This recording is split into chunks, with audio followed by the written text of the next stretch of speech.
अस्सलामुअलैकुम। मोहम्मद अजहर सिद्दीक अपने YouTube channel के साथ हाजिर खिदमत है। इमरान वसीम के पहले वीलॉग में बातें इतनी चली गई मर के ऊपर नहीं था कि वो सागदार वाला का मामला जो है ना उसमें नहीं हो सकता था। इसके लिए इसका एक अलहदा वीलॉग इसहाक डार यानी जो सेनेट के इलेक्शन यानी अंदाजा लगाएं। आपको पता है कि वो भगौड़ा है, एब्सकॉन्डर है, वो तकरीरें करता था। मैंने यहाँ से पैमरा से पाबंदी लगाई, उसके बाद नवाज शरीफ भी भगौड़े थे, पाबंदी लगवाई, लेकिन वो वापस लौट रहे। सेनेट का जो है मेंबर बन गए और पाकिस्तान से बाहर बैठे हुए हैं। और यहाँ इस कानून में इतने सुकून है, इस आइन में और कानून में किसी ने इस तरफ तवज्जो नहीं दी।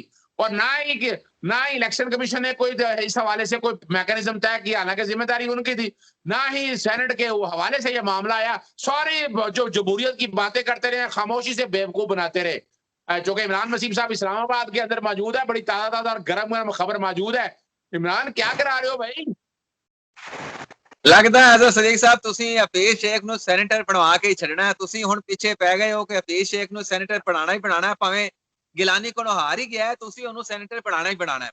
चलो इस खबर पे बात कर लेते हैं। अब आपने इतनी मोहब्बत आज कर रहे हैं कि एक वीलॉग हो गया, उस वीलॉग के बाद दूसरे वीलॉग में भी आपने छोटे भाई को जो है अपने साथ बिठा लिया है। तो चले इस पर बात कर लेते हैं। अजहर सदीक साहब, रास्ता तो मौजूद है अपना हफीज शेख को दोबारा से सेनेट का इलेक्शन लड़ाने के हवाले से, लेकिन रास्ता बड़ा कठिन है, बड़ा पेचीदा है, इतना आसान रास्ता नहीं है। अगर हम उसको ये कह लें कि बस ये रास्ता और इस पर हम हफीज शेख को सेनेटर बना लेंगे, रास्ता मौजूद है लेकिन रास्ता मुश्किल है। आपको पता है 2018 का इलेक्शन हुआ था सेनेट का, उसमें इसहाक डार मुंतखब हुए और आज 3 साल हो गए। जो 2015 में इलेक्ट हुए थे वो 2021 में 11 मार्च को रिटायर्ड होने जा रहे हैं।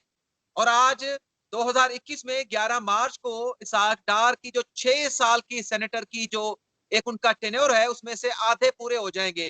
तो 3 साल हो गए, वो आज तक असेंबली नहीं आए सेनेट में, उन्होंने हल्फ नहीं उठाया, वो अपने हल्के की नुमाइंदगी नहीं कर रहे। जिस मकसद के लिए उन्हें मुस्मिक नवाज की यानी टिकट दिया गया था वो मकसद पूरा नहीं हो सका। उसकी वजह भी आपको पता है, वो क्यों पाकिस्तान नहीं आए। यहाँ पर अदालतों में उनके खिलाफ केस चल रहे हैं। एहतसाब अदालत ने उसे इश्तिहारी करार दिया हुआ है। अदालत से वो मफरूर हैं, अदालत बुलाती है, वो अदालत में पेश नहीं होते। क्यों नहीं पेश होते? कि अगर पेश होने के लिए वो पाकिस्तान में आएंगे तो उन्हें गिरफ्तार कर लिया जाएगा। जो उन पर एलिगेशंस हैं अजहर सदीक साहब, मैं कोई बदगुमानी नहीं कर रहा। आपको पता है कि मैं कह रहा हूं कि जो उन पर एलिगेशंस हैं वो साबित नहीं हुए। जाहिर सी बात है एलिगेशन है, लेकिन उन एलिगेशन का जवाब तो देना है कि नहीं देना। वो इसी तरह से एहतसाब अदालत में केस पड़ा रहेगा और इसहाक डार इसी तरह से बाहर बैठे रहेंगे तो केस जो है वो पड़ा पड़ा खत्म नहीं हो जाएगा। जब भी वापस आएंगे इन इल्जामात का आपको जवाब देना ही देना है। आज नहीं, कल नहीं, साल 2 साल के बाद देना ही पड़ेगा। लेकिन वो सीट जो आपने जीत रखी है सेनेटर के हवाले से, वो सीट पर जो अवाम की आपने नुमाइंदगी करनी है वो आप कब करेंगे? अपने उन वोटर्स के साथ जो है आप धोखा कर रहे हैं। आप उनके साथ जो है एक ऐसा जो है वो खेल खेल रहे हैं जो माजी में कभी नहीं देखा गया।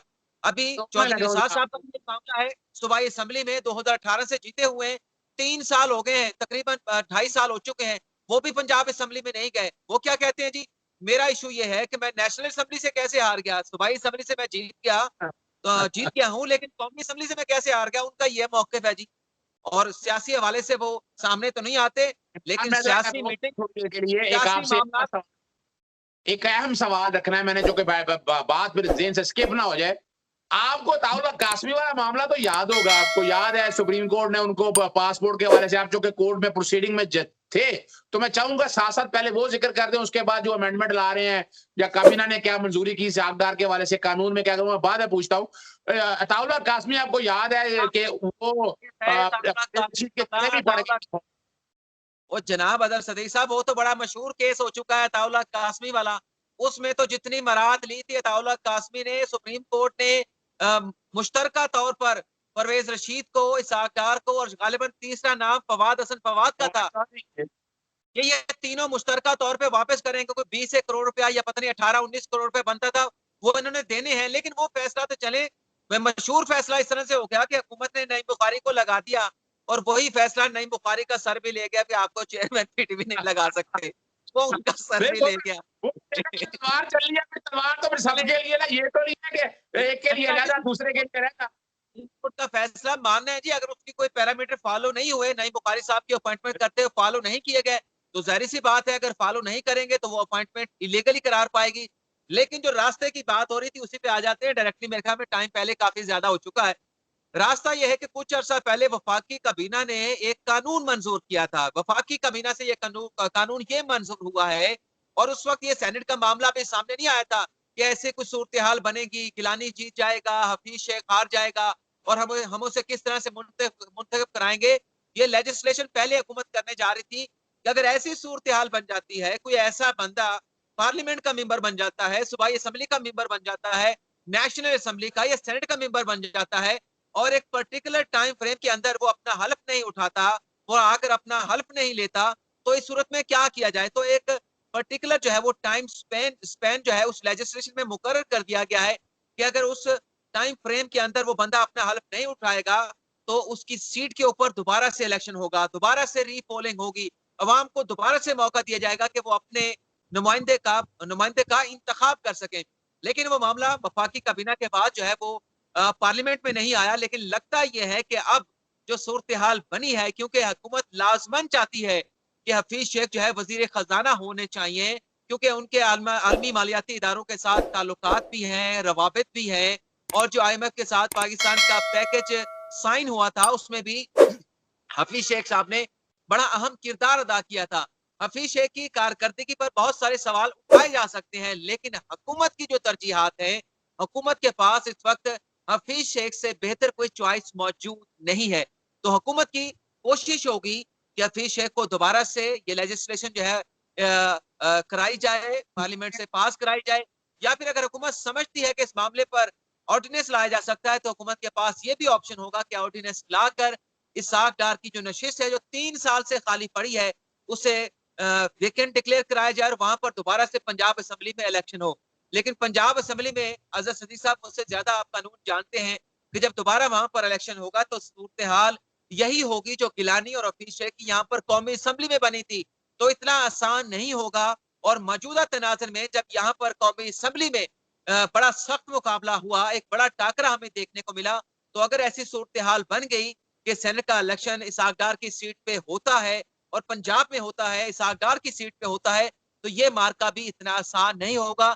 हुकूमत को बहुत कोशिश करना पड़ेगी, हुकूमत को बहुत जो है वो तगदो करना पड़ेगी, और फिर शायद जाकर हुकूमत जो है वो इसहाक डार की ये सीट जो है वो पंजाब असेंबली से उनके सेनेटर बनने के हवाले से निकालने में कामयाब हो सकेगी। अच्छा, मैं यही बात बताना चाहूँ आपको, आपने जो कही बात छेड़ ली है, मेरे पास इंफॉर्मेशन है बाकायदा कि आप बिलावल भुट्टो साहब ने कल आपके सामने वहां बैठ के कह दिया है कि पंजाब में मैंने कोई बात नहीं छेड़ी अजहर सदीक साहब, मैं आज थोड़ा थोड़ा आपको तंग भी कर रहा हूँ। आपने आपने मुझे छेड़ा है आज, और मैं खुल के जो है वो जो आ रहा है मैं आपको बताए जा रहा हूँ। इससे मुझे मुझे जो फेस करना पड़े मैं तैयार हूँ। अच्छा, ये मैं बताना चाहूँ कि बिलावल भुट्टो ने कल ऐसे नहीं कहा है, उस्मान बुज़दार की वजह से इमरान खान साहब के लिए बहुत मुश्किलात पैदा हुई हैं, और ये अगर आज पंजाब के अंदर से लोग टूटे हैं ना, पंजाब के अंदर से, तो मेन वजह उस्मान बुज़दार ही है कि ना वो एडमिनिस्ट्रेटिवली कंट्रोल कर सकते, ना वैसे कर सके। करप्शन का यहाँ बाजार माजरत के साथ वो अपनी जगह चल रहा है। आज एक और खबर बता दूं कि परवेज इलाही साहब ने भी आज एक इजलास किया था, और ओपनली गालबन किसी जगह इजलास किया है, वहां PTI के लोग भी कुछ वहां पर मौजूद थे। यानी अगली तैयारी जो हो रही है उस्मान बुज़दार साहब के हवाले से, वो आपकी बात ठीक है, और वो दोबारा कल अगर इलेक्शन होते हैं तो आप खबर लिख लें, उस्मान बुज़दार के खिलाफ अगर तहरीके एतमाद आती है तो उसके चांसेस मौजूद हैं, उसके 50% से ज्यादा चांसेस मौजूद हैं कि वो कामयाब होगी। क्योंकि वजह यह है कि उस्मान बुज़दार साहब को इमरान खान ने पंजाब में तो बिठाया था, लेकिन उस्मान बुज़दार साहब वहां पर बैठकर सिर्फ इमरान खान को खुश कर रहे हैं। लेकिन जो लोग अवाम से वोट लेकर आए हैं, अपने सूबाई असेंबलियों के अवाम के वोट लेकर आए हैं, उनकी जो डिमांड्स हैं, उनके जो मुतालबात हैं, उनके हल्के के हवाले से, मतलब मेरा हल्का है, मैं आपको बता देता हूँ, चलें छोड़ें आप किसी और हल्के की बात करें। मेरे हल्के से जो बंदा जीता है वो PTI में शामिल हो गया आजाद हसीयत से जीतने के बाद। नेशनल असेंबली वाला भी, कौमी असेंबली वाला भी। आज 3 साल हो गए हैं, हमारे शहर के अंदर एक क्रिकेट ग्राउंड है, चंद करोड़ रुपए चाहिए, 3 से 4 करोड़ रुपए चाहिए उस ग्राउंड की तामीरात को मुकम्मल करने के लिए, और आज 3 साल से ज्यादा अरसा हो चुका है, एक पैसा नहीं दिया गया। हमारे शहर में एक डेवलपमेंट फंड का एक पैसा नहीं दिया गया। कोई एक तरक्याती काम वहां पे नहीं कराया गया। इससे अच्छा या बेहतर काम जो है वो मुझे यहाँ पर कहने दीजिए, मुझे इजाजत दीजिए, नून लीग के दौर में हुए थे। सड़कें भी डबल कर दी गई थी, जो शहर की गलियां हैं उन्हें भी कुशादा किया गया, वहां पर भी काम हुए। लेकिन हमारे शहर के लोगों ने जो पीटीआई के मतलब आजाद उम्मीदवारों के साथ जो तवक्कुआत लगाई थी, और वो समझ रहे थे, उन्होंने सोच समझ के वोट दिया था कि जीतने के बाद पाकिस्तान तहरीक इंसाफ में जाएंगे, क्योंकि वहां पर तहरीक इंसाफ के कोई कैंडिडेट ही नहीं थे। लेकिन क्या मिला हमारे हल्के के अवाम को? उस्मान गुजार ने क्या किया हमारे हल्के के अरकाने सूबाई असेंबली को? ये सवाल है ना, बताएं इसका आपके पास कोई है जवाब? कोई जवाब नहीं होगा। और एक ही राउंड है असद सदीक साहब, एक ही राउंड है। अवाम, जो नौजवान जो खेलना चाहते हैं, जो क्रिकेट खेलना चाहते हैं, जो हॉकी खेलना चाहते हैं, जो फुटबॉल खेलना चाहते हैं, उसी एक ग्राउंड में खेलते थे। और उस वो ग्राउंड जो है आज जो खस्ता हाल है, जो तबाही का मंजर पेश कर रहा है, मैं अभी जब जब भी कभी घर जाऊंगा तो आपको जाकर वहां के मनाजिर दिखाऊंगा, आपका दिल जो है वो खून के आंसू रोएगा। अच्छा, मैं इसी प्लेटफॉर्म में ऐलान करता हूं कि आप वाली ग्राउंड वाले मामले को पब्लिक इंटरेस्ट में मेरी टीम लेकर जाएगी।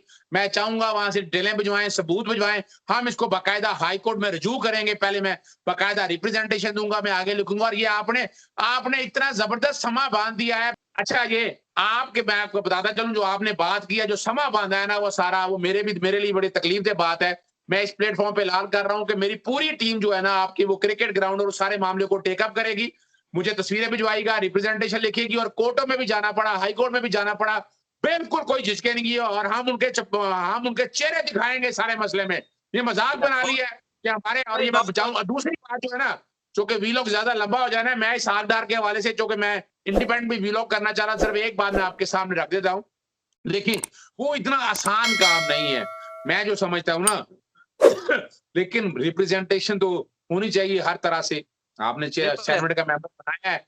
अब वो यही एक नजर, वजह नजर जो आती है, वो इलेक्शन एक्ट 2017 के अंदर तरमीम करेंगे और वो टाइम फिक्स करेंगे, और अगर उस पर नहीं जाएगा तो वो डिस्क्वालिफिकेशन। लेकिन यहाँ एक प्रॉब्लम यहाँ आएगी कि डिस्क्वालिफिकेशन के जो स्टैंडर्ड है ना, 62 या 63 के अंदर दिए हुए हैं, उसके अलावा आपको नहीं जान। लेकिन एक मैं बात बता दूं, उसमें 63(1)(o) में लिखा हुआ है कि वहां भी लिखा हुआ है, किसी कानून से अगर आप डिस्क्वालीफाई कर दें तो वहां पर आप ऐसे, यानी इलेक्शन एक्ट के अंदर आप एक तरमीम कर दें। और आज ये अच्छी तरमीम है, ये होनी चाहिए, चाहे चाहे वो निसार अली खान साहब हो, चाहे साग डार साहब हो, जो कोई भी हो। ये तो मजाक बनाया हुआ ना कि आपने इलेक्शन लड़ा है और लड़के चले गए यहाँ से, और आगे आपने आपने वो आपने इसलिए लड़ा था कि सेनेटर रहेंगे या आप रिप्रेजेंटेशन करेंगे।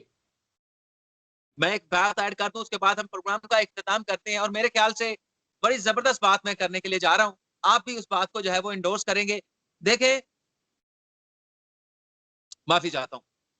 देखें, 3 साल से इसहाक डार पाकिस्तान में नहीं है, और जिस सीट से वो मुंतखब हुए हैं, उस सीट के हल्के के जो भी अवाम बनते हैं सेनेट की असेंबली के हवाले से, वो सफर तो कर रहे हैं ना।